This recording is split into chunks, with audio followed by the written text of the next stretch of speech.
జానపదం కొత్త ఆట నేర్చిందా పాపలాంటి లేత పదం పాఠశాలగా కూనలమ్మ జానపదం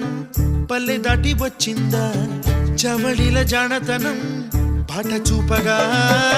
కుంచెలో తాగే చిత్రాలు ఎదురొచ్చేలా